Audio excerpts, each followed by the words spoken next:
నీకు ఆరాధనకు వచ్చిన మీ అందరికీ కూడా నా హృదయపూర్వకమైన వందనాలు తెలియజేస్తూ ఉన్నాను. దేవుని మహాకృప కనికరాలను బట్టి దేవుడి రీతిగా సజీవుల సంఖ్యలో ఉంచి మరొక ప్రభు దినాన్ని ఆయన సన్నిధిలో ఉండడానికి ప్రభు సహాయం చేశారు. హల్లెలూయా. ఒక మాటను చదువుతున్నాను. మత్తయి సువార్త 5వ అధ్యాయము 5వ వచనం. 5వ అధ్యాయము 5వ వచనం. సాత్వికులు ధన్యులు, వారు భూలోకమును స్వతంత్రించుకొందురు.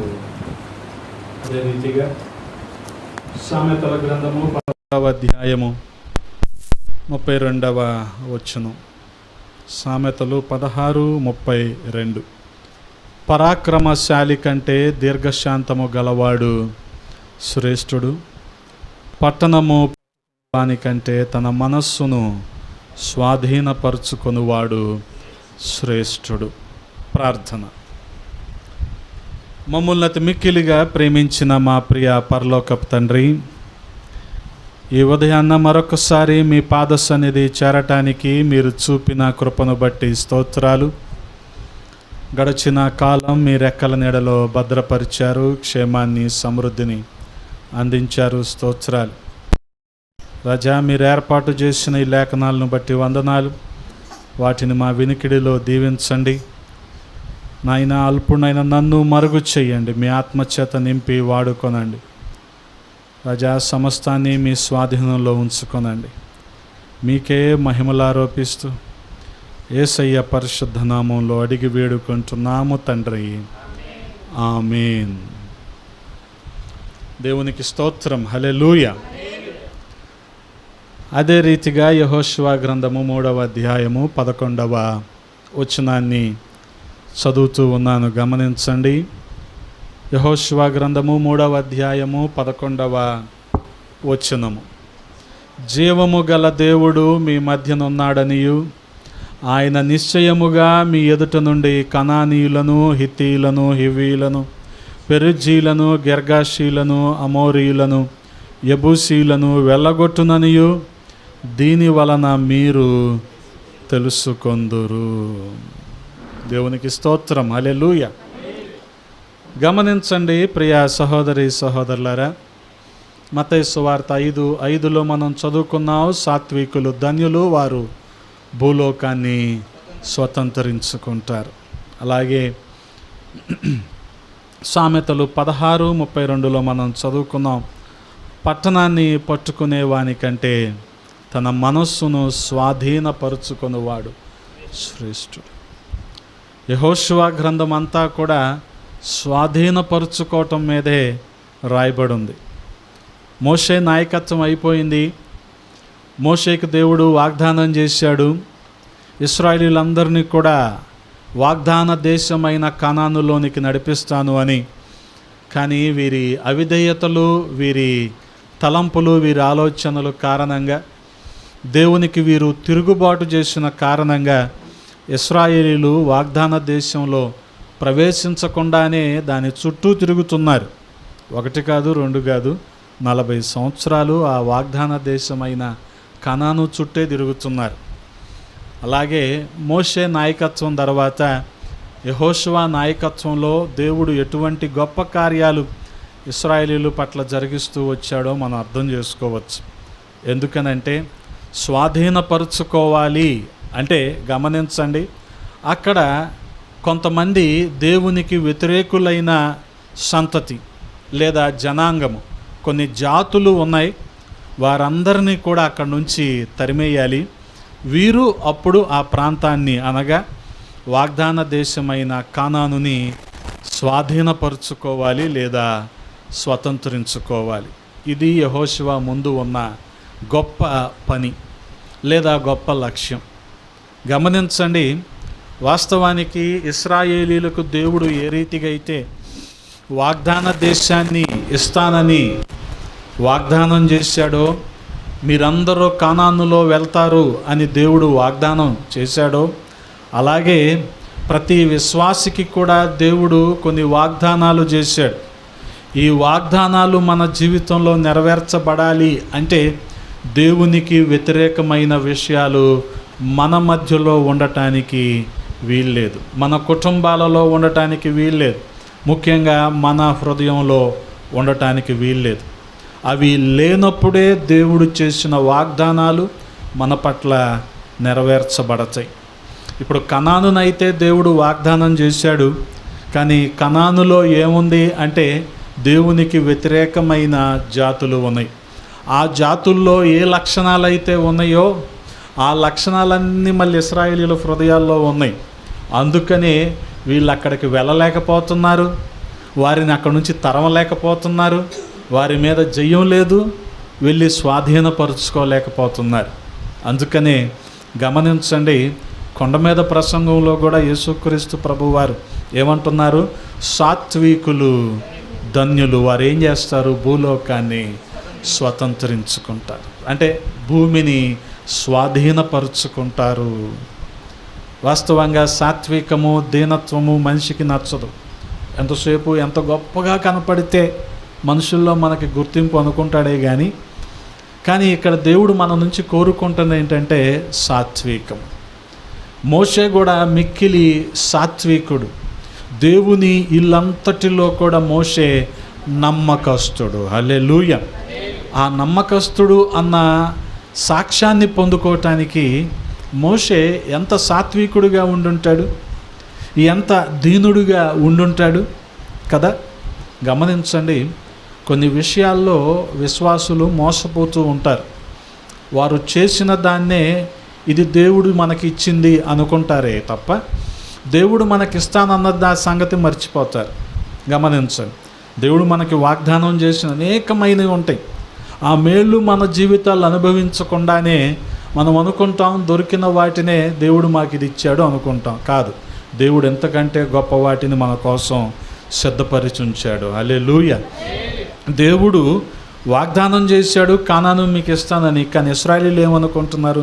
ఇప్పుడున్న ఈ సదుపాయాలు చాలే, ఇక్కడేదో ఐగుప్తులో ఉంటున్నాం కదా, పూటకి ఎంతో కొంత పెడుతున్నారు కదా, దీనికి మనం ఎంతో కొంత కష్టం చేస్తున్నాం కదా, కష్టపడకుండా ఎవరేం పెడతారు అన్నట్టుగానే ఉన్నారు. కానీ దేవుడు వారిని ఆశ్చర్యరీతిగా, అంటే వారి ఆలోచనలు తారుమారయ్యేలాగా, వారు ఎటువంటి ఆలోచనల్లో ఉన్నారు?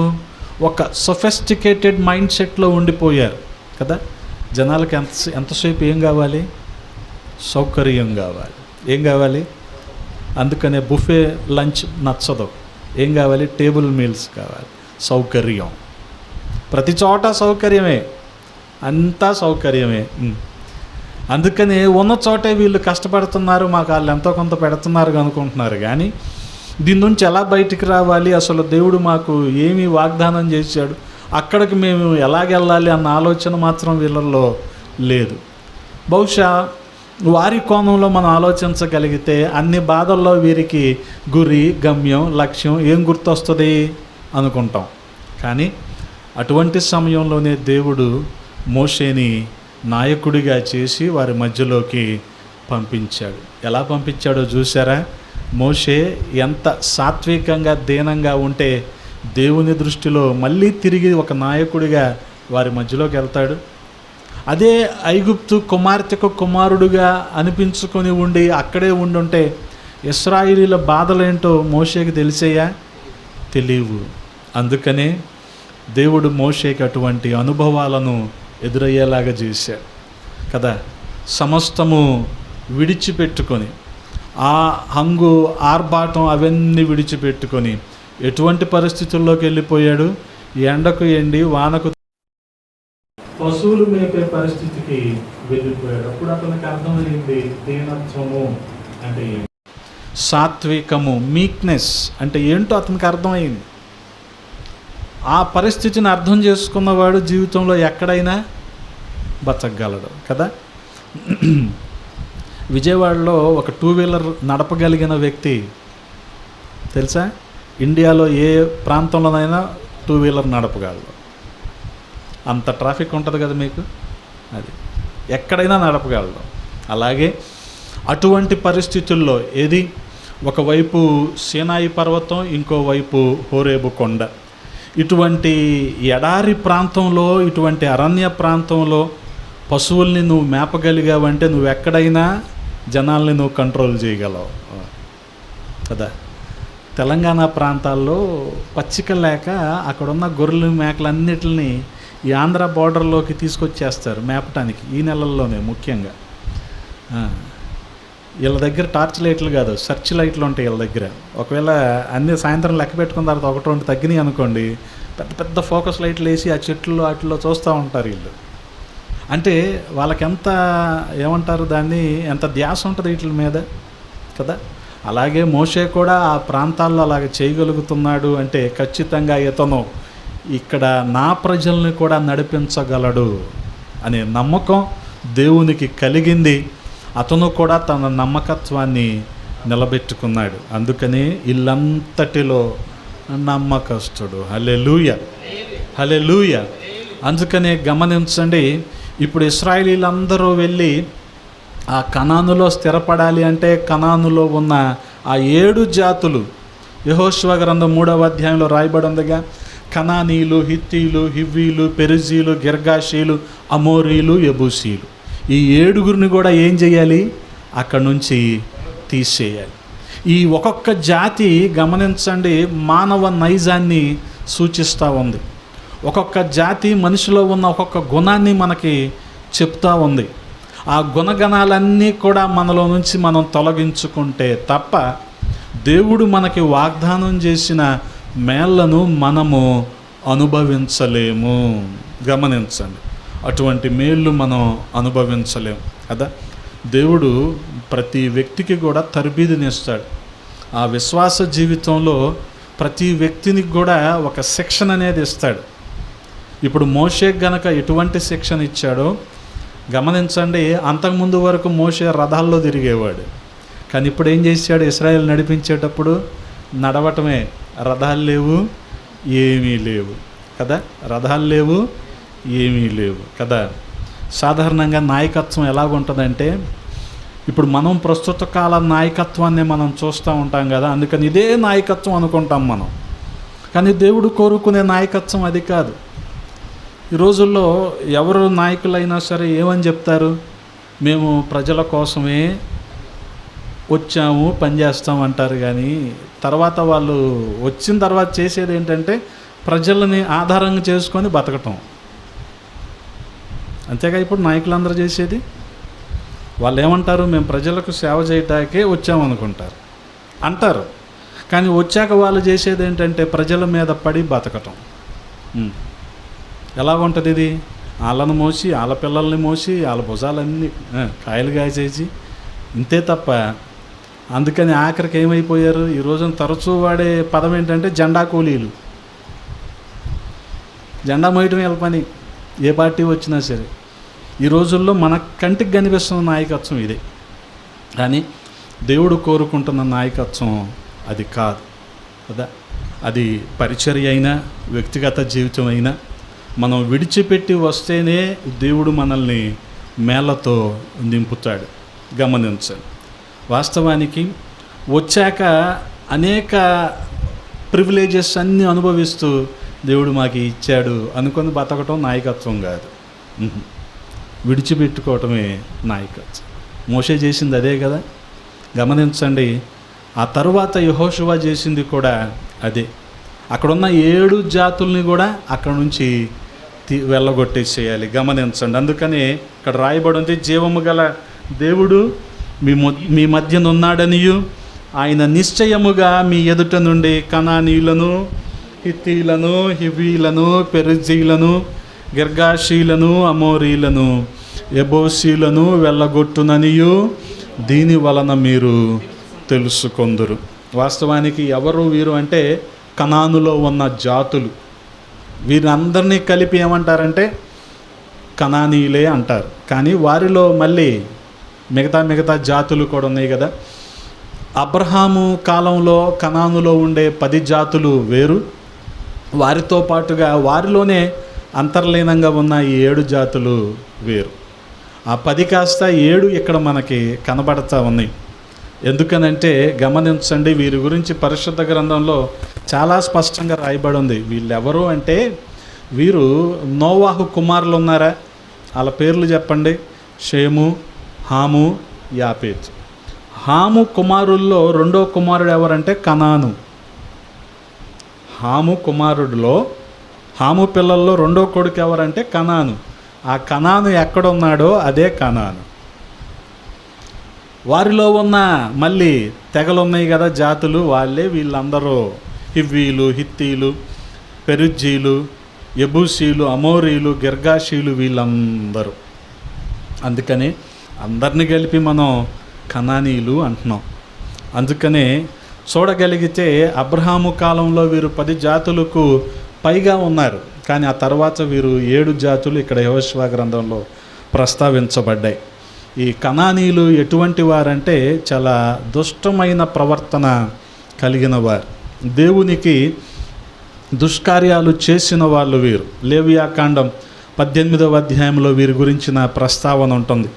అలాగే 20వ అధ్యాయంలో వీరు అసలు ఏమాత్రం కూడా తేడా లేకుండా చాలా ఘోరమైన కార్యాలు చేసిన వాళ్ళు, వ్యభిచారంతో మత్తులైన వారు, సమస్త దుర్గుణాచారాలు అన్నీ కూడా వీళ్ళల్లో ఉన్నాయని మనం చదువుతూ ఉంటాం. అంత మాత్రమే కాదు, ద్వితీయోపదేశకాండము 9వ అధ్యాయం 4-5 వచనాల్లో మనం చూడగలిగితే, నీ దేవుడైన యెహోవా నీ ఎదుట నుండి వారిని తోలివేసిన తరువాత నేను ఈ దేశమును స్వాధీనపరుచుకొనున్నట్లుగా యెహోవా నా నీతిని బట్టి నన్ను ప్రవేశపెట్టనని అనుకొనవద్దు. గమనించండి, ఇవన్నీ విశ్వాస జీవితానికి ప్రామాణికాలు. మనం ఏది అనుభవిస్తున్నామో, ఏది పొందుకుంటున్నామో అది దేవుని కృప మాత్రమే అని ఇక్కడ చాలా స్పష్టంగా రాయబడి ఉంటుంది. వాళ్ళందరూ కూడా, అన్యజాతులందరూ కూడా ఆ ప్రాంతాన్ని విడిచి వెళ్ళిపోయారు అంటే అది గమనించండి, మన నీతి బట్టి కాదంట, ఈ జనములు చెడుతనము బట్టియే యెహోవా నీ ఎదుట నుండి వారిని వెళ్ళగొట్టుచున్నాడు. 4వ వచనంలో మనం చూస్తున్నాం. అందుకనే 5వ వచనంలో ఏం రాయబడి ఉంది? నీవు వారి దేశమునకు వచ్చి దాన్ని స్వాధీనపరుచుకొనుటకు నీ నీతి అయినను నీ హృదయ యథార్థత అయినను అస్సలు హేతువు కాదు. అదే కారణం అనుకుంటున్నాం మనం. నేను క్రమంగా ఈ రీతిగా ఉన్నాను కాబట్టి దేవుడు ఈ రీతిగా చేశాడు అంటున్నాం మనం. కానీ కాదు అని ఇశ్రాయేలీయులకు చాలా స్పష్టంగా దేవుడు బోధిస్తున్నాడు. ఈ జనముల చెడుతనము బట్టియే అంటే గమనించండి, ప్రతి వచనంలో వారి చెడుతనము, వారి దుష్కార్యాలు, వారి చెడు నడత ప్రస్తావించబడిందంటే వీరు దేవునికి ఎంత దుష్టులో మనం అర్థం చేసుకోవచ్చు. కనానీయులు అటువంటి దుష్టులు. రెండవది, వీళ్ళు చాలా బలవంతులు అంటే గమనించండి, ఇక్కడ రాక్షస బలం అన్నమాట. ఎటువంటి బలవంతులు వీళ్ళు? ఏ కారణం చేత అయినా సరే వాళ్ళు అనుకున్నది చేయగలిగే అంత బలవంతులు.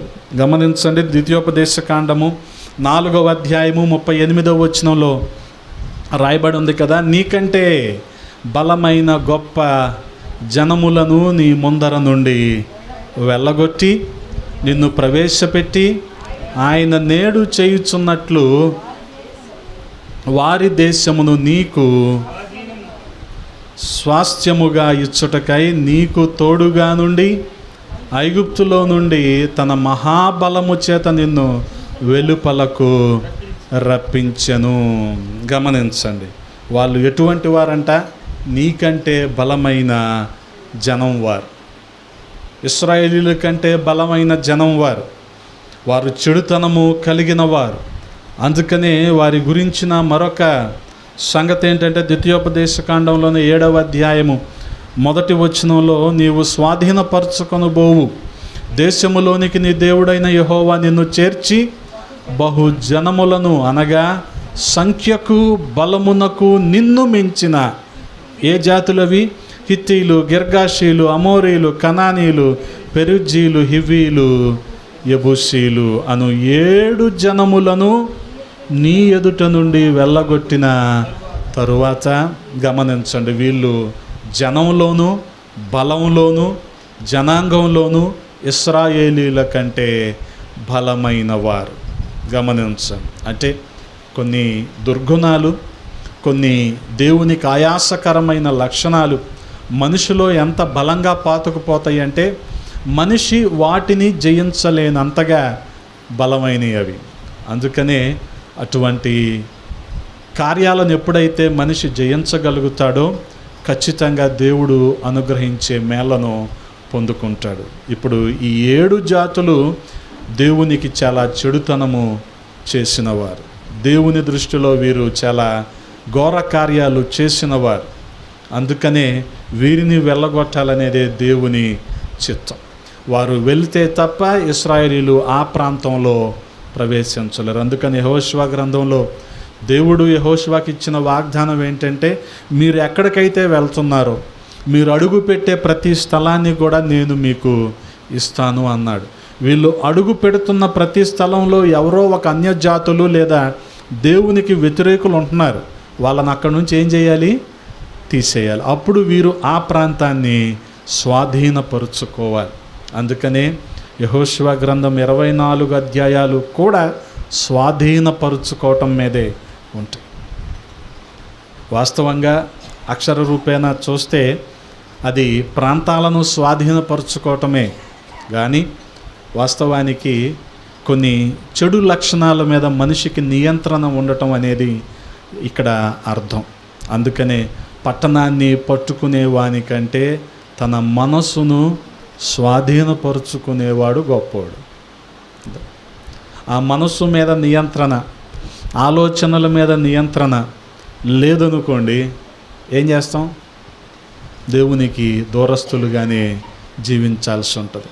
అందుకనే ఈ 7 జాతుల్ని మనం చూడగలిగితే ఈ 7 పాపాలకు సూచనగా ఉన్నాయి. 6వ శతాబ్దంలో పోప్ గ్రెగరీ అనే పోప్ మత పెద్ద ఆయన 7 పాపాలను 7 మహాపాపాలు అంటారు. బిల్లీ గ్రహం గారు కూడా దీని గురించే ఎక్కువగా బోధిస్తాడు. 7 మహాపాపాలు. ఆ 7 పాపాలు ఏ మనిషిలోనైతే తొలగిపోతాయో వారు దేవుని దీవెనలను అత్యధికంగా అనుభవిస్తారు అని చెప్తాడు. అందుకనే గమనించండి, వీటినే మనం ఏమంటామంటే 7 డెడ్లీ సిన్స్. 7 మహాపాపాలు ఇవన్నీ. ఈ 7 జాతులు ఒక్కొక్క పాపానికి సూచనగా ఉన్నాయి. ఇప్పుడు కనాను ప్రాంతం నుంచి 7 జాతులు వెళ్ళిపోవటం ఎంత అవసరమో విశ్వాసిలో నుంచి 7 పాపాలు కూడా తొలగించబడటం అంత అవసరం. మొదటి జాతిని గమనించండి. ఎవరు వీరు? కనానీయులు. చెప్పాను కదా, హాము కుమారుల్లో 2వ కుమారుడు కనాన్. అందుకనే వీరి యొక్క ప్రస్తావన ఆదికాండము 10వ అధ్యాయంలో మనం చూస్తూ ఉంటాం. కనాను తన ప్రథమ కుమారుడగు సీమోనును, హేతును, యెబూసీలను, అమోరీలను, గెర్గాషీలను, హివీలను, అర్కీలను, సినీలను, అర్వాదీలను, శమారీలను, హమాతీలను కనెను.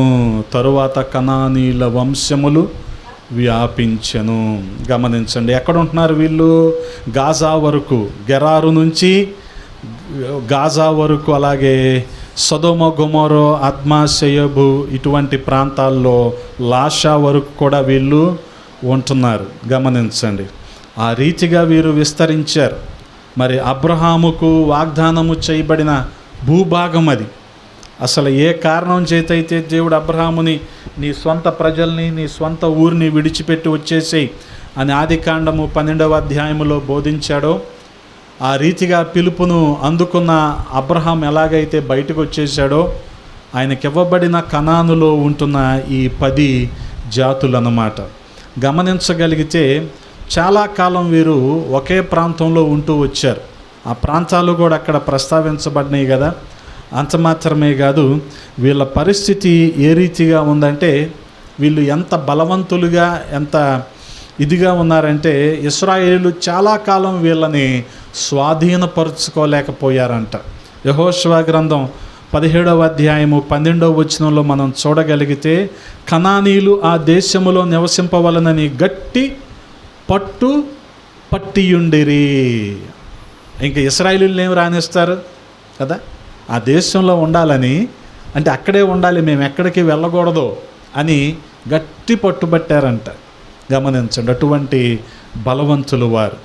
ఆ రీతిగా చూడగలిగితే 13వ వచనంలో ఉంది కదా, ఇశ్రాయేలీలు బలవంతులైన తరువాత వారు కనానీయుల చేత వెట్టి పనులు చేయించుకొనిరి, కానీ వారి దేశమును పూర్తిగా, ఈ 2 విషయాలు బాగా గుర్తుపెట్టుకోవాలి. 12లో అదే ప్రాంతంలో ఉండాలని కనానీయులు ఏం చేశారు?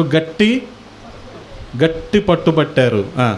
కొంతకాలానికి ఇశ్రాయేలీలు హై హ్యాండెడ్గా కనిపించారు కనానీయుల మీద, అయినా సరే పూర్తిగా ఆ దేశాన్ని ఇశ్రాయేలీలు స్వాధీనపరుచుకొనలేదు.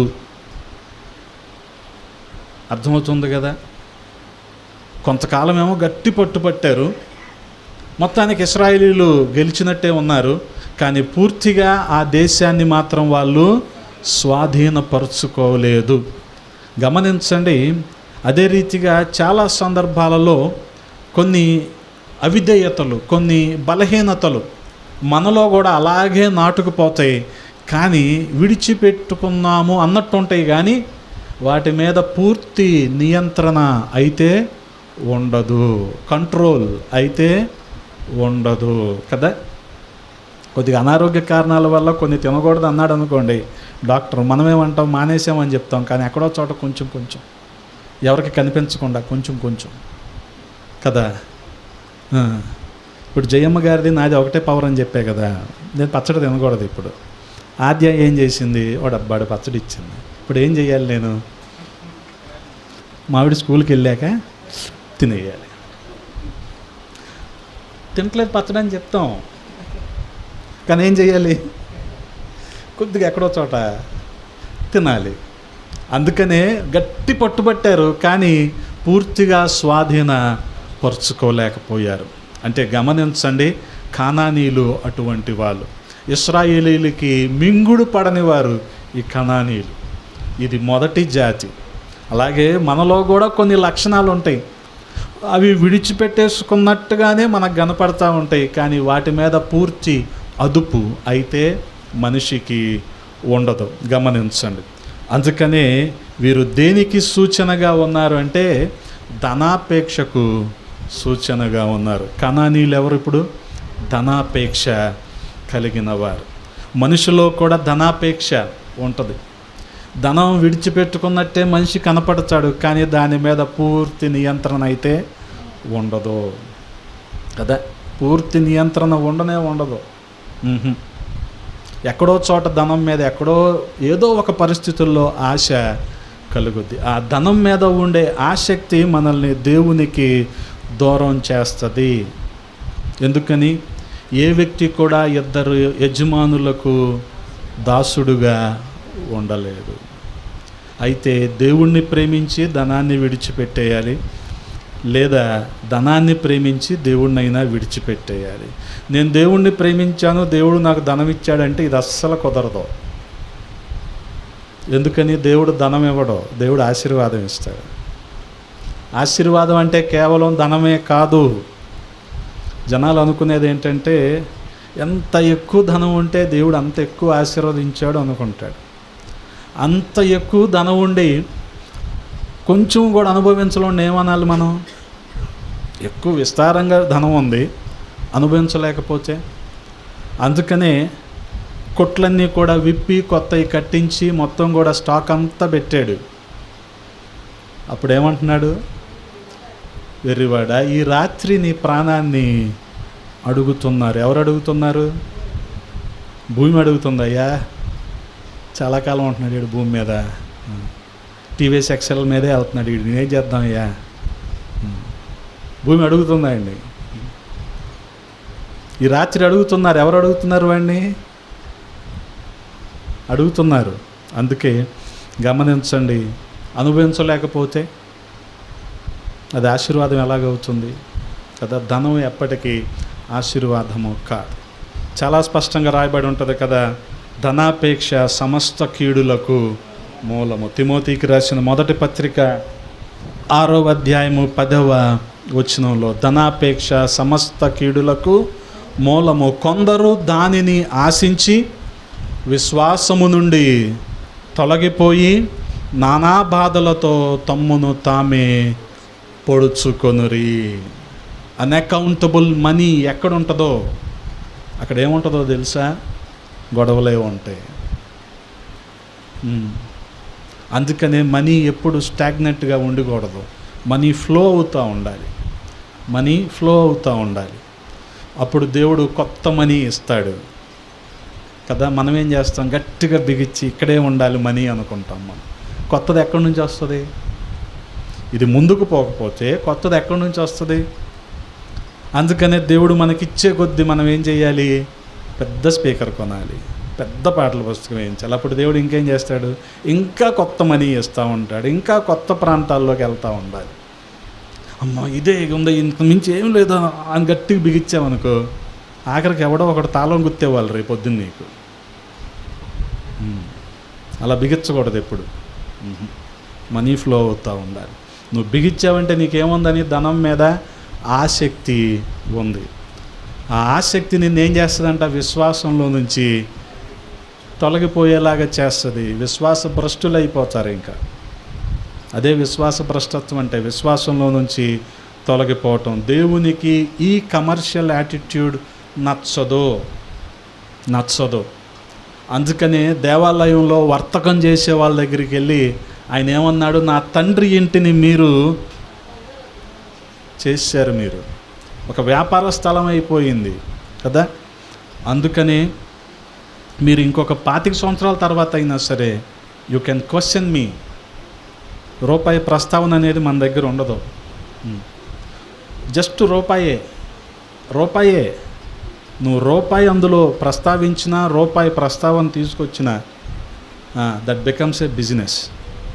అది అయితే ఊరికి ఇవ్వటమే, ఇవ్వలేని పరిస్థితుల్లో గమ్మున ఉండటమే తప్ప రూపాయి ప్రస్తావన రాకూడదు కదా. చాలామంది నన్ను అడుగుతారు, సార్ మీకు ఇంత అనుభవం ఉంది కదా, మీరే ఎందుకు స్కూల్ పెట్టకూడదు? స్కూల్ పెడితే ఏంటి? ఊరికనే చెప్తారు. అయితే మొత్తం ఊరికనే చెప్పాలి. వాళ్ళ దగ్గర కొద్దిగా ఫీజు తీసుకున్నా ఏమవుద్ది? బిజినెస్ అయిపోద్ది. నువ్వు క్యాలెండర్ అమ్మినా బిజినెస్సే, నువ్వు బైబిల్ అమ్మినా బిజినెస్సే, నువ్వు పాటల పుస్తకం అమ్మినా బిజినెస్సే. అందుకని అవన్నీ ఎలాగివ్వాలి? ఊరికే ఇవ్వాలి. తప్పులేదు అందులో. దేవుడు మనకు సహాయం చేస్తాడు. సహాయం చేసే కొలది ఊరికనే ఇవ్వాలి. అది అందుకనే గమనించండి, ఆ కమర్షియల్ యాటిట్యూడ్ ఉండకూడదు. యోహాను సువార్త 2వ అధ్యాయము 15వ వచనంలో ఆయన అంటున్నాడు కదా, తాళ్లతో కొరడాలు చేసి గొర్రెలను ఎడ్లన్నిటినీ దేవాలయంలో నుండి తోలివేసి, రోకలు మార్చు వారి రోకలు చల్లివేసి, వారి బల్లలు పడవేసి, పావురములము వారి అన్నిటినీ ఇక్కడ నుండి తీసుకొని పొండి. ఏం చేశారు మీరు? నా తండ్రి ఇంటిని వ్యాపారటపు ఇల్లుగా చేయకూడదని చెప్పాను. గమనించండి, వీరి గురించే జకర్యా గ్రంథంలో కూడా రాయబడి ఉంది. ఎవరు వీరు? కనానీయులు. మాకు ధనం మీద ఆసక్తి లేదు అన్నట్టుగానే ఉంటారు, కానీ అంతర్లీనంగా వీరికి ధనం మీద ఆసక్తి ఉంటుంది. అందుకని ఆ 2 వచనాలు అక్కడ ప్రస్తావించబడ్డాయి. ఎలా ఉన్నారంట? కనానీయులు గట్టి పట్టి ఉన్నారు. కొంతకాలానికి ఇశ్రాయేలీయులు వారిని స్వాధీనపరుచుకున్నట్టున్నారు, కానీ పూర్తిగా స్వాధీనపరుచుకోలేదు. అంటే పూర్తిగా ఈ ధనం మీద ఆశ ఇంకా మనుషులకి పోలేదు. ఎప్పుడు బయటకు వస్తుంది ఇది? ఎప్పుడు బయటకు వస్తుంది? పెళ్ళిళ్ళప్పుడు బయటకు వస్తుంది. అప్పుడు కూడా ఏం చేయాలి? మన నోటితో చెప్పకూడదు, మధ్యవర్తులతో చెప్పించాలి ఎంత కావాలో. మధ్యలో పెళ్ళిళ్ళ బేరాయిలు ఉంటారు కదా, వాళ్ళతో చెప్పించాలి. మాకు ఇంత అయితే అవసరం, ఇంత అయితే చేసుకుంటాం కదా. నువ్వు నన్ను అడగచ్చు, నువ్వు నన్ను ప్రశ్నించవచ్చు, నువ్వేం చేసావని. ఆమెను అడిగితే చెప్పుద్ది నేనేం చేశాను కదా. నేను చెప్పాల్సిన అవసరం లేదు కదా. వాళ్ళ ఇంట్లో వాళ్ళని అడిగినా చెప్తారు, ఆమెను అడిగినా చెప్పచ్చు. అది ఏం లేదండి, పెళ్లి ఖర్చులు మాత్రమే. ఆ ఖర్చులు నువ్వు భరించగలిగే స్తోమత వచ్చేంతవరకు ఉద్యోగం చేయి, ఆ ఖర్చులు వచ్చాకే పెళ్లి చేసుకో. పెళ్లి ఖర్చులుగా తీసుకున్నామండి. తీసుకున్నా సరే తీసుకున్నట్టేగా. ఎందుకు సార్ ఈ మాటలన్నీ కదా. అందుకని మిగిలిన జాషువా డానియల్ గారి రేంజ్ కబుర్లు చెప్పకూడదు. మనం విశ్వాసం ఉన్నప్పుడు విశ్వాసంగానే ఉండాలి. వాళ్ళలాగా మేము అలా చేసాం అని చెప్తే ఎలా కుదురుద్ది? కుదరదు. కాబట్టి లేదండి మేమందరం ఇలాగే ఆమె చెప్పింది కదా, మా వాళ్ళందరూ ఇలాగే చేశారు, మేము ఇలాగే చేసామని అలా చెప్పుకోండి, తప్పులేదు. ఎందుకంటే కొన్ని ప్రెషర్స్ ఉంటాయిగా మనుషులకి, తండాలో అటువంటి ఒత్తిళ్ళు మేము చూస్తూ ఉంటాం. కట్టుబాట్లను బట్టి వాళ్ళు ప్రార్థనలో ఉన్నా సరే కొన్నిసార్లు హిందూ పెళ్ళిళ్ళు చేసుకోవాల్సిన ఒత్తిడి వాళ్ళ మీద ఉంటుంది. ఒకవేళ చేసుకోకపోతే వాళ్ళని తండా నుంచి పంపించేస్తారు. అటువంటివి ఉన్నాయేమో, మనకేం తెలుసు, మనమేం ఖచ్చితంగా చెప్పం, కానీ అలాంటివి ఉంటాయి మనుషులకి. అవి కొన్ని మినహాయింపులు ఉంటాయి, కానీ మిగిలిన విషయాల్లో మాత్రం డబ్బుతో చాలా జాగ్రత్తగా ఉండాలి. Money is a good servant but a bad master. డబ్బుతో మనం పని చేయించుకోవచ్చు, బాగానే మంచి దాసుడిగా పనిచేస్తాడు డబ్బు కదా, కానీ డబ్బే మనకు యజమాని అయితే మాత్రం కష్టం. అంటే డబ్బు యజమాని అయిపోతే ఇంకా మనం డబ్బు మాటే వింటాం కదా, డబ్బు మాటే వింటాం. అందుకనే ఈ కనానీయులు ఎవరు అంటే ధనాపేక్ష కలిగిన వారు. ఆ ధనాపేక్ష అనే పాపము మనలో నుంచి పోవాలనేదే దేవుని చిత్తమై ఉంది. జకర్యా గ్రంథంలో కూడా వీళ్ళ గురించిన ప్రస్తావన ఏంటంటే 14వ అధ్యాయం 21వ వచనంలో, యెరూషలేమునందును యూదా దేశమందును ఉన్న పాత్రలన్నీ సైన్యములకు అధిపతిగా యెహోవాకు ప్రతిష్ఠితములగును. బలి పశువులను వధించు వారందరూ వాటిలో కావలసిన వాటిని తీసుకొని వాటిలో వండుకుందరు. ఆ దినమున కనానీయుడు ఇకను సైన్యములకు అధిపతి యెహోవా మందిరంలో ఉండడు. ఎందుకుండడు?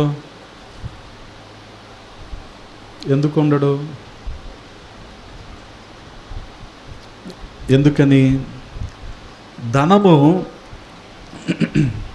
అతన్ని అలాగ చేసేసింది, ఆ ధనాపేక్ష అతన్ని అలాగా చేసేసింది. ఉండడు అంటే మళ్ళీ విశ్వాస భ్రష్టత్వం. అందుకనే గమనించండి, ఆ మొదటి పాపము మొదటి జాతి కనానీయులు. ఆ మొదటి పాపం ఏంటంటే ధనాపేక్ష. అందుకని కొలస్సీలకు రాసిన పత్రిక 3వ అధ్యాయం 5వ వచనంలో కూడా రాయబడి ఉంది కదా, కావున భూమి మీద ఉన్న మీ అవయవములను అనగా జారత్వమును, అపవిత్రతను, కామాతురతను, దురాశను, విగ్రహారాధన అయిన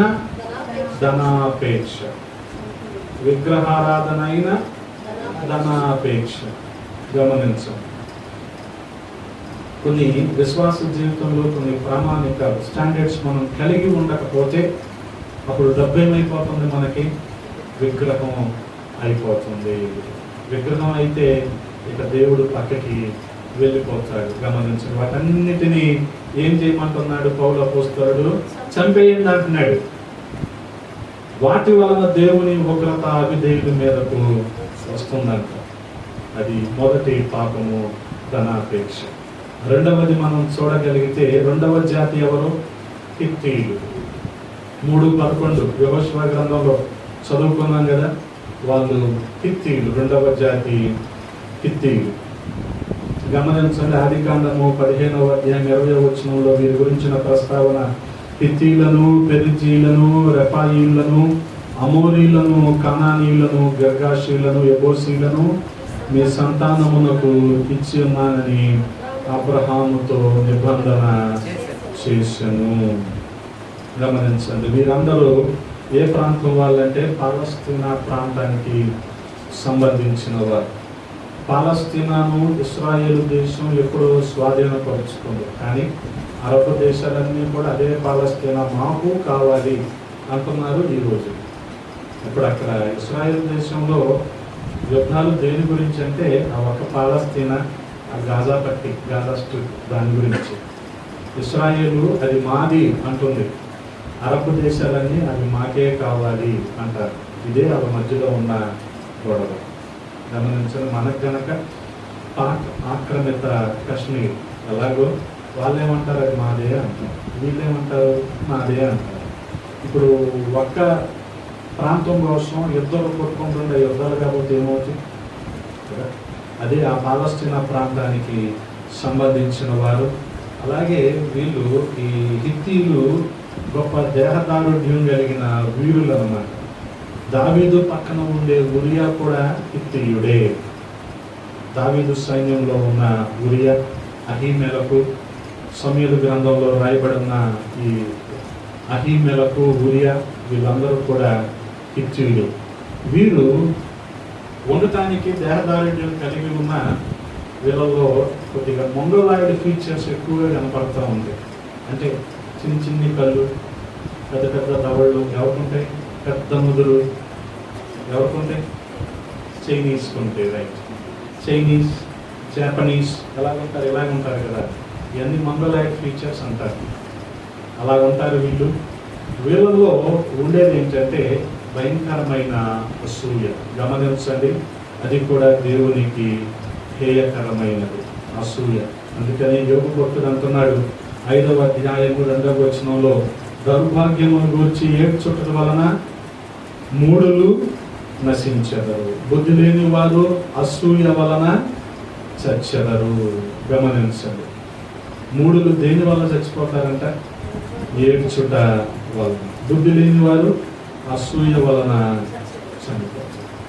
గమనించండి, ఎప్పుడైనా కంపారిజన్ వచ్చిందనుకోండి, పోలిక వస్తే అది రాను రాను అసూయగా మారిపోతుంది.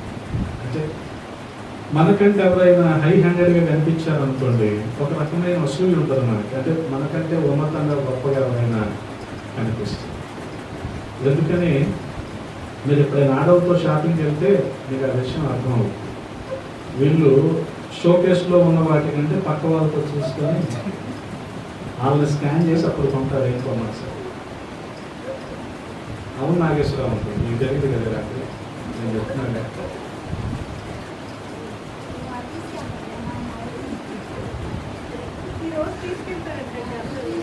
ఈ పోలిక ఎప్పుడైతే వస్తుందో మనుషుల అసూయ ఎక్కువైపోతుంది. ఈ అసూయ వల్ల ఏం జరుగుతుంది అంటున్నాడు యోగు.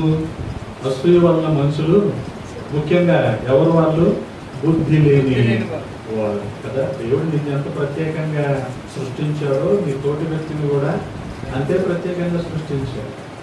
మనం ఎందుకు వాళ్ళకంటే గొప్పగా ఉండాలనుకోవాలి? ఉండాలనుకుంటే పర్లా బాగానే ఉంటుంది. ఉండలేనప్పుడేగా ఈ అసూయ, ఈ కుంగుబాటు కదా, ఇది ఒక రకమైన డిప్రెషన్ అన్నమాట మనుషులకి. అందుకనే మొదటి పాపం ధనాపేక్ష అయితే మనుషుల్లో, రెండవ పాపం ఏంటో తెలుసా, అసూయ. గమనించండి, పోల్చుకుంటా ఉంటారు. గమనించండి, ఈ పోలిక ఒక్కోసారి తల్లిదండ్రులు కూడా అలవాటు చేస్తారు. వాడికి కూడా ఎన్ని మార్కులు వస్తున్నాయి అంటే ఈ గాడి మీద మనకు అసూయగా, మనకంటే ఎక్కువ మార్కులు వచ్చినాడు. ఇది మనమే అలవాటు చేసాం. పిల్లలకు నేర్పగలం కానీ మార్పించలేము. అక్కడ నుంచి స్టార్ట్ అయింది ఈ కంపారిజన్ కదా. మనం ఏం చెప్తాము, 16 ఏళ్ళకి టెక్నికల్ ఏమయ్యాడో తెలుసా, 20 ఏళ్ళకి జూనియర్ ఎన్టీఆర్ ఏమయ్యాడో తెలుసా అంటారు. అంటే ఇవి తిరిగి అనలేదనే కానీ నువ్వు 40 ఏళ్ళకి ఏమయ్యావని తిరిగి అంటే ఇదేమైపోతావు కదా. కనీసం మేనేజర్ కూడా అవడా టైంకి 40 ఏళ్ళకి. అప్పుడే ఏం చేయాలి మరి? అందరూ సత్యనారాయణలాగా, శివనాడాలాగా, లేకపోతే మార్క్ జకర్బర్గ్ లాగా అవుతారు. ఇంకా అందరూ అవ్వలేరు కదా. దేవుడు ఎవరిని ఎలాగా, ఏ స్థాయిలో, ఏ సమయానికి ఆశీర్వదించగలదో అది ఒకటి ఉంటుంది. ఆ సమయాన్ని ఖచ్చితంగా దేవుడే చేస్తాడు. మనం పాపులాడటం, మనం ప్రయత్నించి అయ్యేది కాదు. వాటి వలన ఏం జరుగుతుందంటే అసూయ అనేది మనిషిలో వచ్చేస్తుంది. అందుకనే గమనించండి, పేతురు అపోస్తలుడు కూడా అంటున్నాడు 2వ అధ్యాయము 1వ వచనంలో, ప్రభు దయాళుడని మీరు రుచి చూచి ఉన్న ఎడల ఏం చేయాలి? మనం సమస్తమైన దుష్టత్వమును, సమస్తమైన కపటమును, వేషధారణను, అసూయను, సమస్తమైన దోషణ మాటలు మాని, అసూయ మనల్ని దేవుని పోలికలోనికి కాకుండా దేవునికి దూరస్తుల్ని మనల్ని చేసేస్తుంది. అది 2వ పాపం. గమనించండి. అలాగే 3వ జాతి ఎవరు? అక్కడ కనానీయులు అయిపోయారు, హిత్తీయులు అయిపోయారు, ఇప్పుడు హివ్వీలు. వీళ్ళు కూడా ఎవరు అంటే, యాకోబు మామ దగ్గర నుంచి తిరిగి వచ్చాక షెకెము ప్రాంతంలో కొంతకాలం ఉన్నాడు కదా. ఆ షెకెము ప్రాంతాన్ని స్వాధీనం చేసుకొని లేదా ఆక్రమించుకొని ఉండిపోయిన కనానీలే హివ్వీలు అన్నమాట. అంటే కనాను కుమారులే హివ్వీలు. ఆ తర్వాత మనం చూడగలిగితే వీళ్ళు ఎటువంటి వారంటే, చాలా కాలం వీరు కూడా సొలొమోను కాలంలో, ముఖ్యంగా పాలస్తీనాలో ఉన్నవాళ్ళు, అలాగే యెరూషలేము వారికి కప్పం గడుతూ చాలా కాలం అలాగే ఉండిపోయారు. వీరు దేనికి మరి ఏ పాపానికి సాదృశ్యంగా వీళ్ళు కనబడుతున్నారంటే గమనించండి, వ్యభిచారానికి వీళ్ళు సాదృశ్యంగా కనబడుతున్నారు. అందుకనే తెస్సలోనికైయులకు రాస్తూ మొదటి పత్రికలో పౌలు అపోస్తలుడు అంటాడు 4వ అధ్యాయము 3వ వచనంలో, మీరు పరిశుద్ధులగుటయే అనగా మీరు జారత్వమునకు దూరముగా ఉండటయే దేవుని చిత్తము. మీలో ప్రతివాడును దేవుని ఎరుగని అన్యజనుల వలె కామాభిలాషయందు కాక పరిశుద్ధతయందును ఘనతయందును తన ఘటమును ఎట్లు కాపాడుకొనవలెనో అది ఎరిగి ఉండటయే దేవుని చిత్తము. గమనించండి, ఆ జారత్వము, ఆ అపవిత్రత, ఆ కామాతురత, కొలసీలకు రాసిన పత్రికలో కూడా మనం చదువుకున్నాం కదా, ఆ వ్యభిచార పాపానికి వీళ్ళు సాదృశ్యంగా మనకి కనబడుతూ ఉన్నారు. అందుకని వ్యభిచరించకపోయినా వ్యభిచార తలంపులు మనిషిలో ఉంటే వ్యభిచరించినట్టే. అందుకనే ప్రభు ఏమంటున్నాడు, ఒకవేళ నీ కుడి కన్ను నిన్ను అభ్యంతరపరిస్తే ఏం చేయాలి? తీసేయాలి. ఆ కుడి కన్ను లేకుండా నువ్వు పరలోక రాజ్యానికి వెళ్ళటం మంచిది.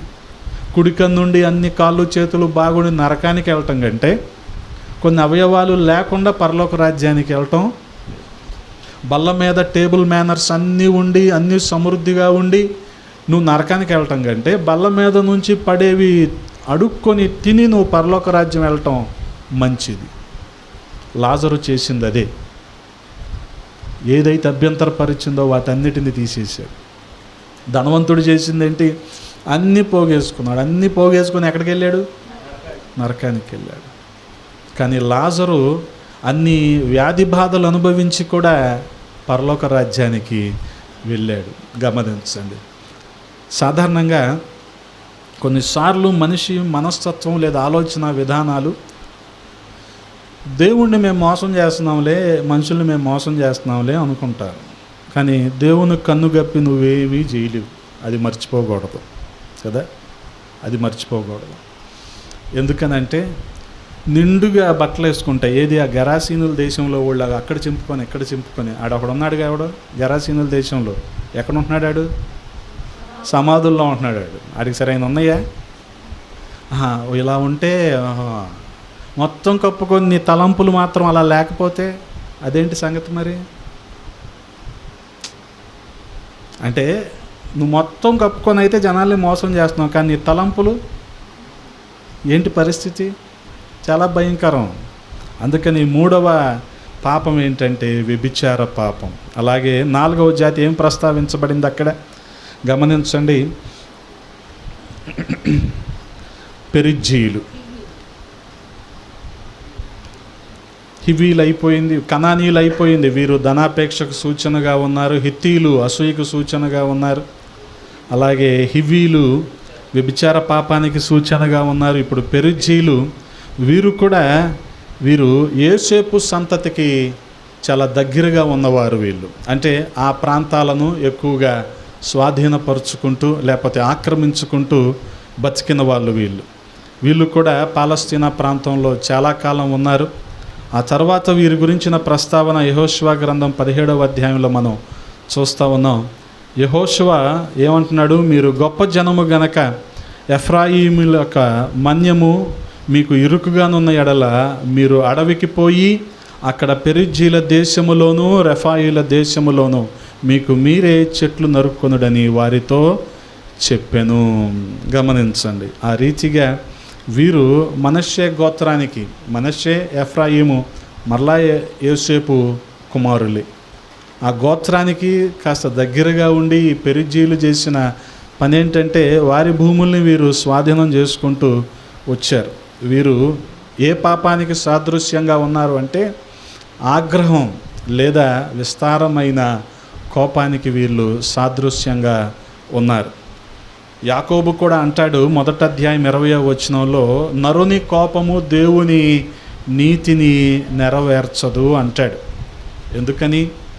సాధారణంగా కోప్పడితే ఏమొస్తుంది? ఏది ఉపయోగం ఉండదు కదా. ఈ రోజుల్లో జనాల్ని మనం సరిదిద్దడానికి కోపడ్డాం అనుకోండి, వాళ్ళు ఏమంటున్నారు, ఇలా చెప్తే మేము కరెక్ట్ చేసుకోమంటున్నారు. ఎలా చెప్పినా చేసుకోరు, వాళ్ళు అలవాటు అయిపోయింది వాళ్ళకి. ఎందుకని? సోషల్ మీడియా అలా చేసేసింది వాళ్ళని. ఇలా చెప్తే మేము వినమంటున్నారు వాళ్ళు ముందే. మరి ఎలా చెప్పాలో వాడు వాళ్ళే సిలబస్ ఇవ్వచ్చుగా. అందుకనే నరుని కోపం దేవుని నీతిని నెరవేర్చదు కదా. కీర్తనాకారుడు కూడా అంటాడు, కోపపడుడి కానీ పాపము చెయ్యొద్దు. ఎందుకని? కోపం యొక్క బై ప్రొడక్ట్ ఏంటి? మొదట వచ్చేది ఏంటమ్మా కోపంలో? బూతులే కదమ్మా. ఇప్పుడు కోప్పడితే మొదట వచ్చేది ఏంటి? బూతులు. మరి బూతులు పాపం కదా, అందుకని కోప్పడండి కానీ.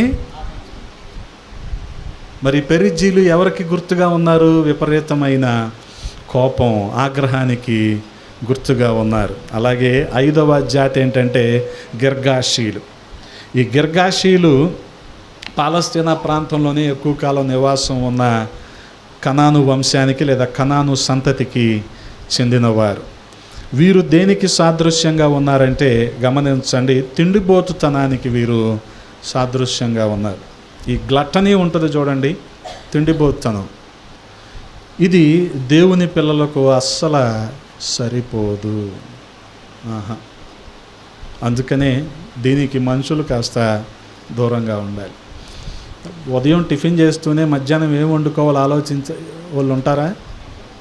మధ్యాహ్నం భోజనం చేస్తూనే నైట్కి ఏ డిష్ ఉంటే బాగుంటుందని.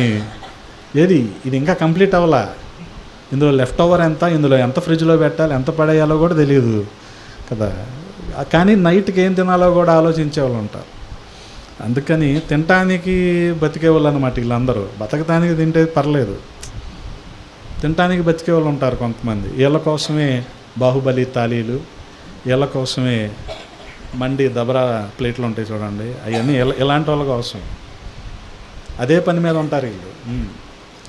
ఇంకోటి, చాలా సర్వేలు ఏం చెప్తుందో తెలుసా? భారతదేశంలో ఉండే మనుషులు, భారతీయులు ఎంత ఆహారాన్ని వృధా చేస్తారంటే ప్రపంచంలో ఎవడంత వృధా చేయడంట, ఎవడంత వృధా చేయడంట కదా.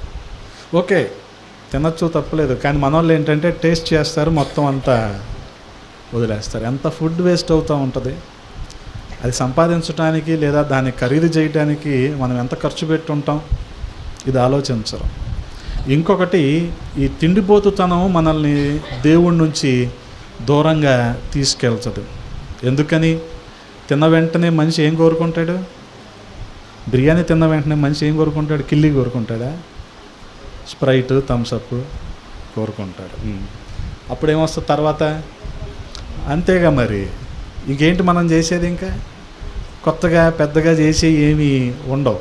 అందుకనే ఈ పెరిజ్జీలు క్షమించాలి, ఈ 5వ జాతి గిర్గాషీలు దేనికి గుర్తుగా ఉన్నారంటే తిండిబోతుతనానికి గుర్తుగా ఉన్నారు. అందుకనే లూకాసు సువార్త 21వ అధ్యాయం 34వ వచనంలో రాయబడి ఉంది కదా, మీ హృదయములు ఒకవేళ తిండి వలనను మత్తు వలనను ఐహిక విచారాల వలనను మందముగా ఉన్నందున ఆ దినం అకస్మాత్తుగా మీ మీదకి ఉరి వచ్చినట్టు రాకుండా మీ విషయమై మీరు జాగ్రత్తగా ఉండుడి. గమనించండి. ఎందుకని? తిండిబోతుతనం ఒక మత్తుని మనకు కలిగిస్తుంది. ఈ మత్తు ఉన్నవారు రాకడను గుర్తించటం కష్టమే కదా. ఈ రాకడను ముఖ్యంగా మళ్ళీ ఇప్పుడు ఏదో కరోనా కేసులు వస్తున్నాయి అంటున్నారు కదా. 2020లో వచ్చినప్పుడు మొత్తం లాక్డౌన్ ఇవన్నీ పెట్టినప్పుడు జనాలు ఎక్కువ చేసిన పని ఏంటంటే యూట్యూబ్లో వంటలు చూడటం, ఆ వంటలో చేసుకోవటం. ఇదే పని మీద ఉన్నారు జనాలు. ఇదేం చేస్తుంది? రాకడని గుర్తించలేకుండా చేస్తుంది.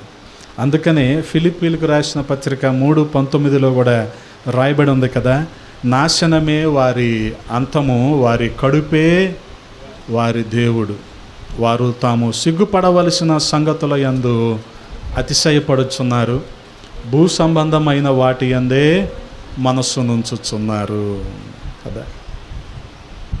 కొన్ని విషయాలకు సిగ్గుపడాలి. క్రైస్తవుడు అట్టహాసంగా ఉండడానికి సిగ్గుపడాలి. కానీ మనం అలాగ ఉండి ఏమంటున్నాం? దేవుని కృప అంటున్నాం. ఎందుకని? అట్టహాసంగా ఉంటే అది సాత్వికం ఎలాగవుతుంది? అది దీనత్వం ఎలాగవుతుంది కదా? మన వాళ్ళు ఎంత జాగ్రత్తగా ఆలోచిస్తారో తెలుసా? కొద్దిగా అడావుడిగా ఉండాలనుకోండి, 10 కిలోమీటర్లు మైలేజ్ వచ్చే ఎస్యూవీలో వెళ్తారు. లేదు బాగా ఎకానమీ కావాలనుకోండి, 25 కిలోమీటర్లు మైలేజ్ వచ్చే సిఎన్జీలో వెళ్తారు. ఆహా, అర్థమైందిగా మీకు ఇన్నోవాకిను వ్యాగ్నర్కి తేడా? అది అన్నమాట సంగతి. అది కూడా దానికి కూడా కొన్ని స్పెసిఫికేషన్స్ అన్నమాట. పలానా సీట్ అయితేనే కూర్చుంటాం, పలానా పక్కన అయితేనే కూర్చోది. ట్రైన్లో కనుక మనం విండో సీట్ ఎలాగ ప్రిఫర్ చేస్తామో కార్లో ఎక్కడ సార్ ఇంక మన దీనత్వం, మన సాత్వికము కదా? ఎక్కడ కూర్చొని వెళ్ళేది అక్కడికేగా. అది జనాలు అర్థం చేసుకోరు. బిజినెస్ క్లాస్లోనే ట్రావెల్ చేయాలంటారు. అయితే వెనకాల ఎకానమీ సీట్లు ఉంటాయిగా, ఎక్కడికి ఎక్కినా ఆ ఎయిర్పోర్ట్గా నువ్వు వెళ్ళేది. ఆహా, తిండి విషయంలో కూడా అలాగే అయిపోయారు జనాలు. అందుకని ఈ తిండిపోతనం ఏం చేస్తుంది? మనల్ని దేవుని నుంచి దూరం చేసేస్తుంది. అందుకని గమనించండి, సామెతల గ్రంథంలో చాలా స్పష్టంగా రాయబడి ఉంది, ఎవరైతే తినటం కోసమే బ్రతుకుతారో వాళ్ళ గురించిన మాట ఏంటంటే, త్రాగుబోతులను తిండిపోతులను ఏమవుతారు?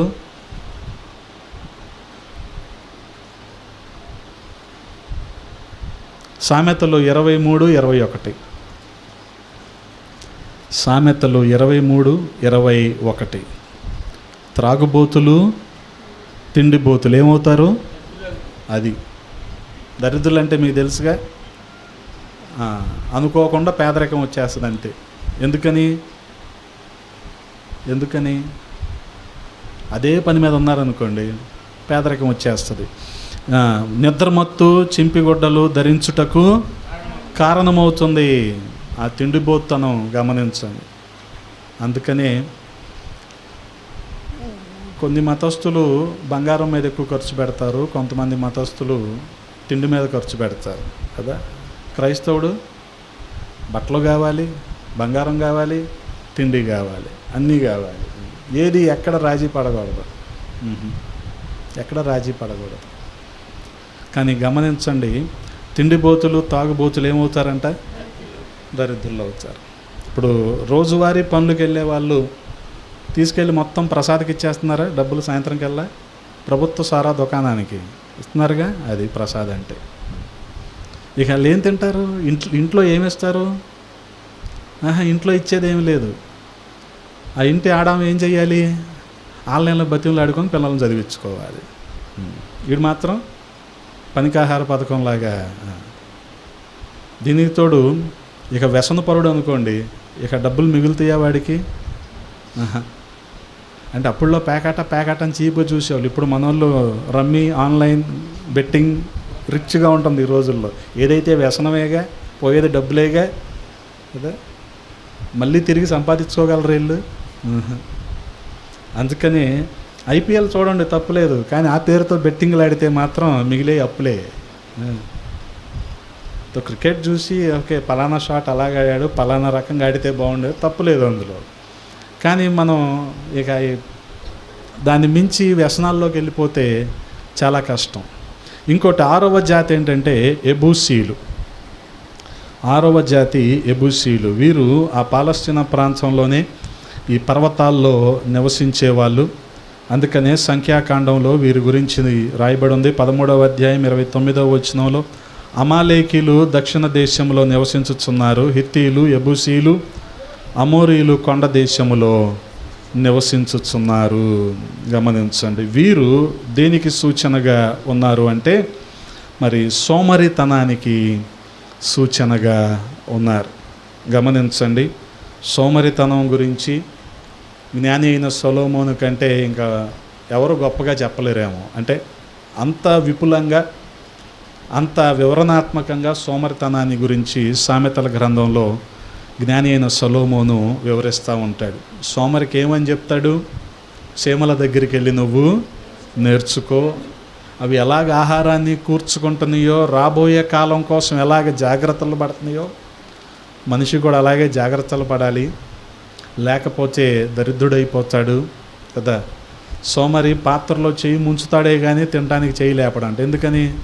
బద్ధకం. ఎవరైనా తినిపిస్తే బాగుండు, ఎవరైనా తినిపిస్తే అంతేగా మరి. సో తినడానికి చేయి పెడతాడు కానీ మళ్ళీ ఆ చెయ్యి ఇక్కడ వరకు రాదు, క్యాలరీస్ ఖర్చు అయిపోతాయి ఈ చెయ్యి ఇటు వచ్చేలోపు కదా. మనుషులు కూడా ఈరోజు ఎంత బద్ధకస్తులు అయిపోయారంటే లీటర్ బాటిల్ మొయ్యరు, మంచినీళ్ళ బాటిల్ ఉంటుందిగా లీటర్ది మొయ్యరు. ఎందుకని? బరువు. కాబట్టి ఈ బిస్లరీ 300 ml ఉంటుంది చిన్నది, 7 రూపాయలది. లీటర్ 20 రూపాయలది అయితే మరి మోస్తే ఖర్చు అయిపోతాయి, కండలు కరిగిపోతాయి. అదన్నమాట బద్ధకం అంటే. ఏమనుకుంటున్నారు మీరు? ఇందుకే కదా మనం వెళ్ళి స్విచ్ చేసుకుంటున్నామనే కదా ఆటంబర్గ్ కూడా రిమోట్ ఇచ్చాడు, ఫ్యాన్ కూడా రిమోట్ అండి. ఏంటిదంతా? సౌకర్యం పేరుతో సోమరితనం, సొఫిస్టికేషన్, అన్నీ విలాసవంతంగా ఉండాలి. గమనించండి, కల్లో కూడా ఎవడో ఊహించుండడు సీలింగ్ ఫ్యాన్కి రిమోట్ అంటే. ఈరోజు రిమోట్లు వచ్చేసినాయి. సోమరితనం. అందుకనే గమనించండి, జ్ఞాని అయిన సొలొమోను అంటున్నాడు 10వ అధ్యాయం 8వ వచనంలో, జ్ఞానచిత్తుడు ఉపదేశమును అంగీకరించును, పనికి మాలిన వదరబోతు నశించును. అలాగే 24వ అధ్యాయము 30వ వచనంలో రాయబడింది, సోమరి వాని చేను నేను దాటిరాగా, తెలివి లేని వాని ద్రాక్ష తోట నేను దాటిరాగా. అక్కడ ఏమున్నాయి? ఇదిగో దాని అంతటా ముండ్ల తొప్పలు బలిసి ఉండెను, దూలగుండ్లు కప్పి ఉండెను, దాని రాతి గోడ పడి ఉండెను. ఎందుకని? వాడు ఏం శుభ్రం చేయడు. వచ్చిందా, తిన్నామా, పడుకున్నామా, ఇంతే. ఆ సోమరితనం అతని చేనుని ఎదగకుండా, ఈ ముళ్ళు తొప్పులన్నీ ఉన్నాయి అనుకోండి, పంట ఏమైనా ఎదుగుద్దా? అందుకనే గమనించండి, సోమరి గురించి ఇంకేమంటున్నాడు? 26వ అధ్యాయము 14వ వచనంలో, ఉతక మీద తలుపు తిరుగును, సోమరి తన పడక మీద తిరుగుతాడంతే. ఉతక దాన్ని ఏమంటారు? అదే ఇప్పుడు తలుపు అటు ఇటు మూవ్ అవ్వాలంటే ఏముండాలి? పైన కమ్మీ కాదు, దాన్ని ఏదో అంటారు కదా, తలుపు జరుపు. అదేంటిది? అదేంటిది? దాని మీద అలాగే తిరుగుతుంది కదా, లేదా తిరగదగా. సోమరి కూడా ఏం చేస్తాడు? అక్కడక్కడే తిరుగుతాడు. బయటికి వెళ్తాడా? తలుపు బయటికి వెళ్తుందా? సోమరి కూడా బయటికి వెళ్తాడు. ఇంకంతే, అక్కడే ఉంటాడు. ఇప్పుడు దానికి తోడు పంచాయతీ బెంచీలు ఎక్కువైపోయినాయి. అక్కడే ఇంకెక్కడ కదిలేదు ఉండదు. కింద పెయింట్ అరిగిపోద్ది కానీ వీడి కదలదు. ఆ తర్వాత 15వ వచనంలో ఏం రాయబడి ఉంది? సోమరి పాత్రలో తన చెయ్యి ముంచును, నోటి యొద్దకు దాన్ని తిరిగి ఎత్తుట. ఇలాంటి వాళ్ళు కూడా ఉంటారా?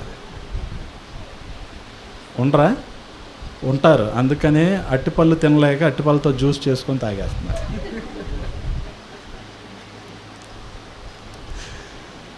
ఎప్పుడైనా గమనించారా? జ్వరం వచ్చినప్పుడు, టైఫాయిడ్ వచ్చినప్పుడు డాక్టర్ ఫ్రూట్ తినమంటాడు, జ్యూసులు తాగమంటాడు. ఏంటి? ఎందుకని? తింటే వచ్చే వైటమిన్స్ వేరు, జ్యూసుల్లో వచ్చే క్యాలరీస్ వేరు. ఎందుకని? అక్కడ షుగర్ కంటెంట్ ఎక్కువైపోద్ది. ఫ్రూట్ని నువ్వు డైరెక్ట్గా కన్జ్యూమ్ చేయటం వేరు, జ్యూస్ చేసుకొని చేయటం వేరు. అది మనకి కుదరక మనం ఏం చేస్తాం? మొత్తం ఒకేసారి వెళ్ళిపోవాలి. అదే ఇదే ఈ 15వ వచనం అదే. ఆ తర్వాత ఏమంటున్నాడు? 16వ వచనంలో, హేతువులు చూపగల 7 కంటే సోమరి తన దృష్టికి తానే బరువు మొయ్యలేక ఏవో కబుర్లు చెప్తాడు. ఇది ఇంతే, ఇది ఇలాగే ఉండాలి, ఇక్కడే ఉండాలి అంటాడు. చాలా సమర్థించుకుంటాడు చేయలేక. అది 6వ జాతి. యెబూసీలు వారు సోమరితనానికి గుర్తుగా ఉన్నారు. ఇక 7వ జాతి గమనించండి, వీరు అమోరీయులు. వీరు కూడా హాము కుమారుడైన కనాను సంతానమే. అలాగే వీరు ఎక్కువగా ఆ కనాను ప్రాంతంలోనే వీళ్ళు ఎక్కువగా నివాసం చేశారు. వీళ్ళు దేనికి సూచనగా ఉన్నారు అంటే అమోరీయులు అతిశయానికి సూచనగా ఉన్నారు. గమనించండి, అతిశయం అంటే గర్వం. దేవుడు కొన్ని తలాంతులు ఇస్తాడు, అది దేవుని కృప తప్ప మనం గర్వించటానికి కాదు. లూసిఫర్ పడద్రోయబడటానికి కారణం ఏమై ఉంటుంది? గర్వమే. నేను గొప్ప వర్షిప్ లీడర్ అనుకున్నాడు కదా. ఈ రోజున వర్షిప్ లీడర్స్కి ఉన్న పాపులారిటీ మిషనరీలకి లేదుగా. మనకి జాన్ జబరాజ్, నిస్సీ పాల్, బ్లెస్సీ వెస్లీ వీళ్ళు తెలుసు. కానీ మనకి రిచర్డ్ ఉరుంబ్రాండ్, రొమేనియాలో జైల్లో ఉన్న రిచర్డ్ ఉరుంబ్రాండ్, ఆఫ్రికాకి వెళ్ళిన డేవిడ్ లివింగ్స్టన్ వీళ్ళు మనకు తెలియట్లా. ఎందుకని? అపవాది అలా చేశాడు. అందుకని ఒకవేళ మనం పాడగలిగితే మంచిదే, మనం వాక్యం బోధించగలిగితే మంచిదే, కానీ దీనిని బట్టి అతిశయించటానికి లేదు. ఎందుకని? ఈ గర్వం మనిషిని పతనానికి గురి చేస్తాం. జ్ఞానైన సొలొమోను కూడా అంటాడు, గమనించండి 18వ అధ్యాయము 12వ వచనంలో, ఆపత్తు రాకమునుపు నరుని హృదయము అతిశయపడును, ఘనతకు ముందు వినయముండును. నాశనానికి ముందు గర్వం ఉంటుంది. వాడు కూడా అతిశయించాడు, లూసిఫర్ కూడా. కానీ వాడి నాశనం ఏ రీతిగా ఉంది? దేవుని సన్నిధిలో నుంచి పడద్రోయబడ్డాడు. అందుకనే ఆ పడద్రోయబడిన వాడు చేసే పనులు ఏంటంటే ఎక్కడ అవకాశం దొరుకుద్దా మనుషులందరినీ పడేద్దాం అని చూస్తూ ఉంటాడు. అందుకని ఒకవేళ ఇవ్వబడిన తలాంతుల విషయంలో మనము గర్వించి దేవుని దృష్టికి అవిధేయులయ్యే కంటే అటువంటి పనులు చేయకపోవటమే మంచిది. ఎందుకని? ఇక్కడ దేవునికి మనకు సహవాసం అనేది చాలా అవసరం. మనం కనిపించటం, మనం గుర్తింపు పొందుకోవటం అనేది అవసరం కాదు. అది అసలు ప్రామాణికమే కాదు. ఎందుకనంటే వీటి వలన మనం అతిశయించి, మనం గర్వించి కదా. అందుకని చాలామంది అనుకుంటూ ఉంటారు, వెలిగించబడ్డాం అనగా రక్షించబడ్డాం. రక్షించబడిన ప్రతి విశ్వాసి యొక్క గమ్యం ఏంటంటే, లక్ష్యం ఏంటంటే మిగతా వారిని కూడా రక్షించాలి. ఇదే లక్ష్యం కదా. అలాగే కొంతమంది తక్కువ మందిని రక్షిస్తారు, కొంతమంది ఎక్కువ మందిని రక్షిస్తారు. ఎక్కువ మందిని రక్షించిన వాళ్ళని, ఎక్కువ మందిని ప్రభు వద్దకు నడిపించిన వాళ్ళని ఆయనేమి ఎదర లైన్లో సోఫా సీట్లో కూర్చోబెట్టడు. తక్కువ మందిని నడిపించిన వాళ్ళని ఏమి లాస్ట్ లైన్లో నిలబడి అనరు. అందరూ పరలోక రాజ్యంలో సమానమే. ఈ భోగం అంతా ఎక్కడే. ఏది? వాటర్ బాటిల్ పట్టుకోవటం, నాప్కిన్ పట్టుకోవటం, పాట పాడంగానే పాట తీసి ఇవ్వటం, ఈ భోగం అంతా ఎక్కడే. అక్కడ ఏమి ఉండదు. యేసన్న గారు లక్షల మందికి బాప్తీసాలు ఇచ్చాడు. లక్షలు, వేలు కాదు, లక్షల మందికి బాప్తీసం ఇచ్చాడు. అని ఆయనకేం సోఫా సీట్ వేయరు, ఆయన నీ పక్కనే ఉంటాడు. నువ్వు ఒకరిద్దరికి కూడా నువ్వు సువార్త చెప్పలేదు, అయినా నువ్వు అక్కడే ఉంటావు అనుకో, నీ పక్కనే ఉంటాడు. అందుకని దేవుడు తలాంతులు ఇస్తే వాటిని బట్టి మనం అతిశయించకూడదు. గమనించండి, అతిశయించకూడదు. ఈ రోజుల్లో మనం కూడా మన అతిశయం ఏ రీతిగా ఉందంటే, ఎక్కువ ఎయిర్ బ్యాగ్స్ ఉండే కారు వాడాలి. ఎందుకని? సేఫ్టీ కోసం. ఎక్కువ ఎయిర్ బ్యాగ్స్. యేసన్న గారు ఏం వాడాడయ్యా? బొలెరో వాడాడు, పాత స్కార్పియో వాడాడు. బొలెరోలో ఎయిర్ బ్యాగ్ ఏముంటుంది? ఆ పిచ్చి బొలెరోలో వెళ్ళిపోద్ది అంతే. క్వారీల్లో వెళ్ళిపోద్ది, బురదలో వెళ్ళిపోద్ది, హైవే మీద వెళ్ళిపోద్ది అంతే అది. మరి ఆయన ఏం వాడాడు? ఈ రోజుల్లో విజయవాడలో సేవకుడు అంటే మినిమమ్ ఇన్నోవా ఉండాలి, మహీంద్రా ఎక్స్యూవీ ఉండాలి. ఏది అతిశయం? ఈ అతిశయం ఎప్పుడూ కూడా మనల్ని దేవుని దృష్టిలో నీతిమంతులుగా చేయలేదు. అందుకనే ఈ ఆఖరి జాతి, ఈ అమోరీలు అతిశయానికి గుర్తుగా ఉన్నారు. ఈ గర్వం, తలాంతులను బట్టి గర్వించి దేవునికి దూరం అవటం అనేది చాలా భయంకరమైన సంగతి. అందుకనే ఈ 7 లక్షణాలు, 7 జాతుల గురించి మనం చూసాం కదా. ఈ 7 లక్షణాలు: ధనాపేక్ష, అసూయ, వ్యభిచార తలంపులు, వ్యభిచార పాపం, ఆ తరువాత తిండిబోతుతనం, సోమరితనం, ఇవన్నీ, అలాగే ఈ గర్వము, ఇవన్నీ కూడా దేవునికి చాలా హేయం, అసహ్యం.